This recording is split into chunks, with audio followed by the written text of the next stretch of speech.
Charles Robert Darwin fue el que descubrió que el hombre descendía del mono. Eso lo dice todo el mundo creyendo que es cierto. No sé si es cierto. El caso es que nació en 1809, estudió medicina en Edimburgo y en Cambridge, y anduvo por acá, no por el Tortoni, pero por acá anduvo Darwin. Y no nos trató muy bien, ¿no?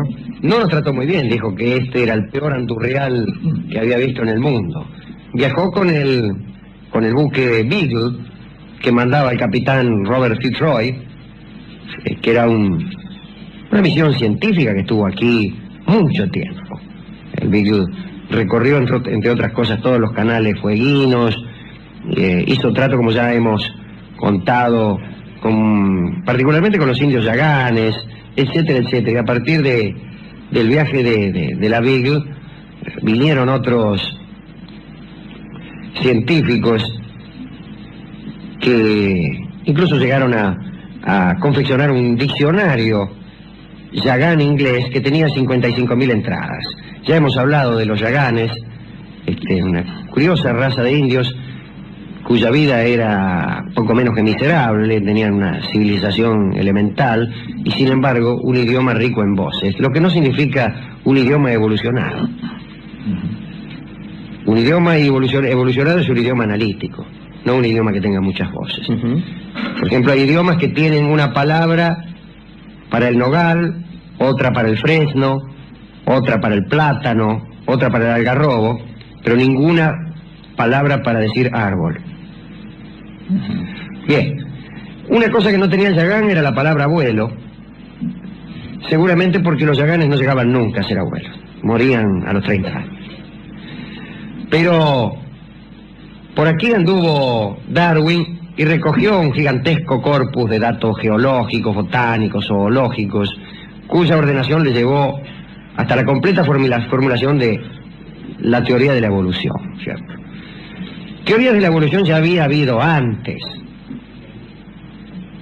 Sí.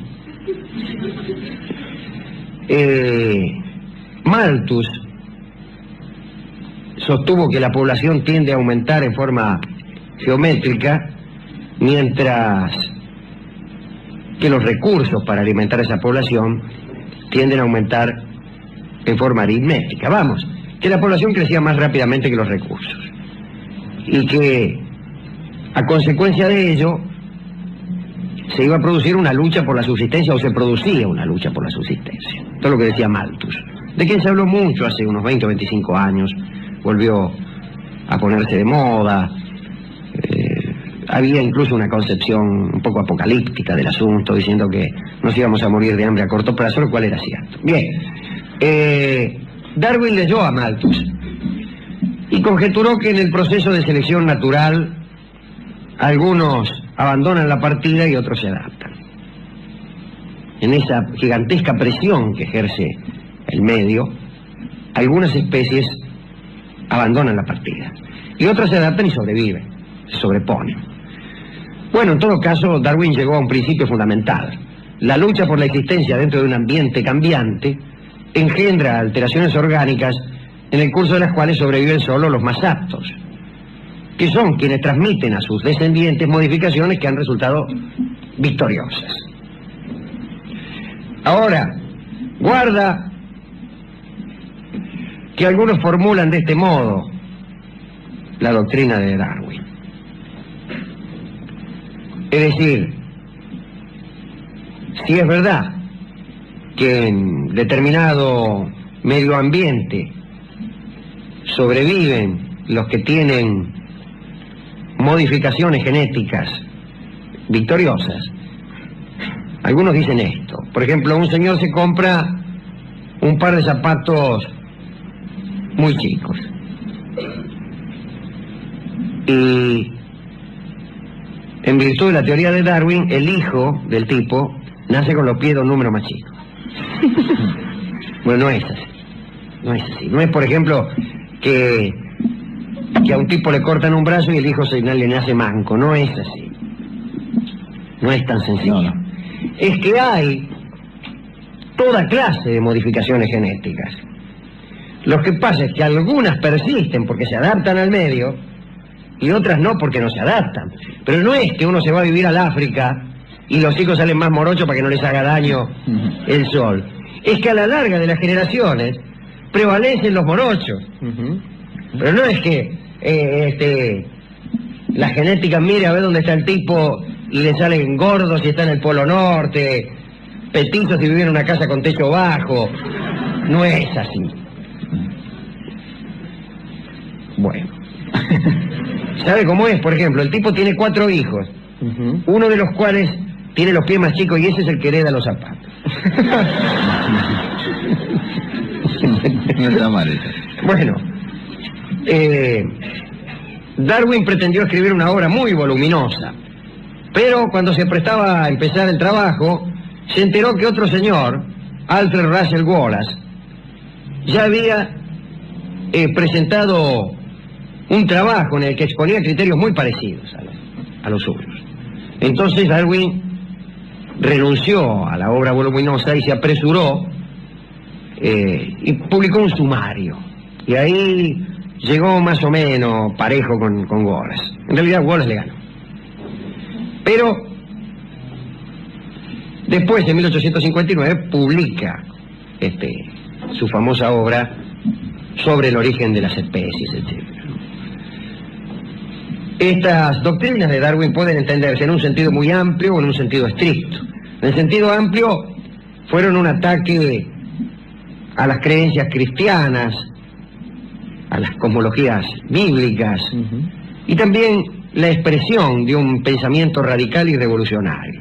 Esas fueron las doctrinas de Darwin. Tanto es así que Marx le propuso a Darwin dedicarle el primer volumen de Das Kapital, pero Darwin no aceptó esto.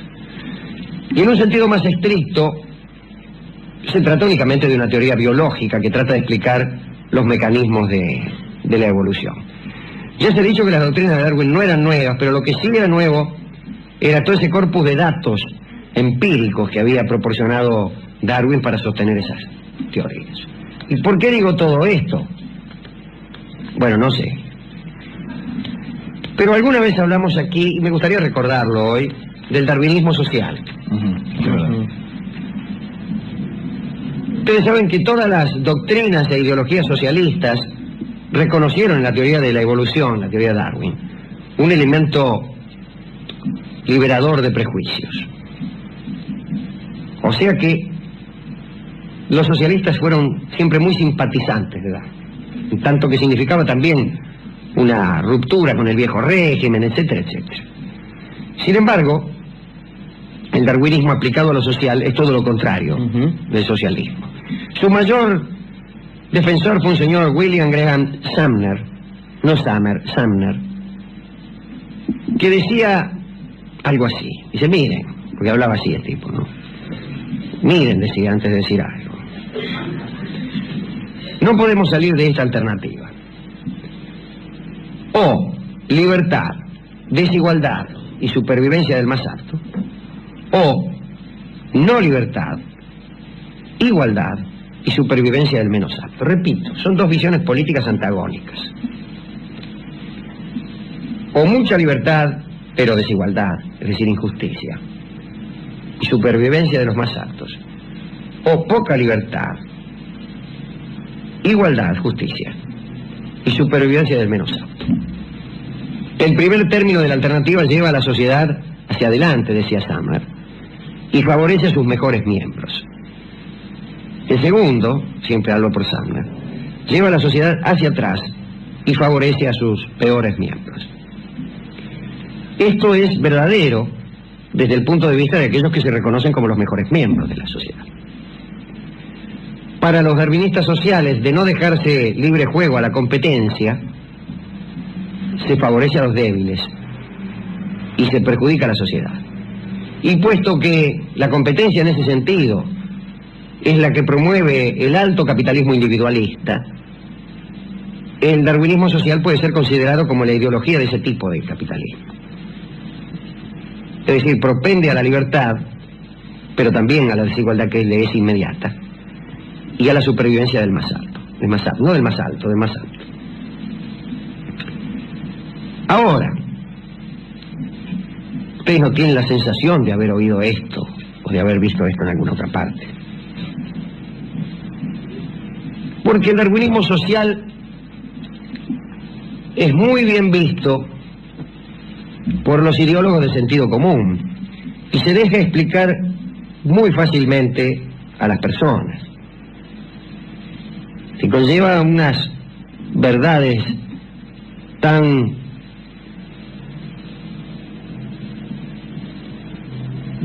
parecidas a lo que es la naturaleza, como que se llama darwinismo social, que rápidamente concita las simpatías de las personas con sentido común y con poca profundidad de pensamiento. El sentido común nos dice, por ejemplo, que la ballena es un pez y que el sol es una bola de fuego de unos 20 centímetros de diámetro. Como sabe cualquiera que mire. Seguro. Y yo he visto a muchos defender esta clase de postura del siguiente modo. Es, por ejemplo, decir, bueno, el Estado mantiene 500.000 empleados públicos, señora. Y esos empleados públicos los pagamos usted y yo, señora.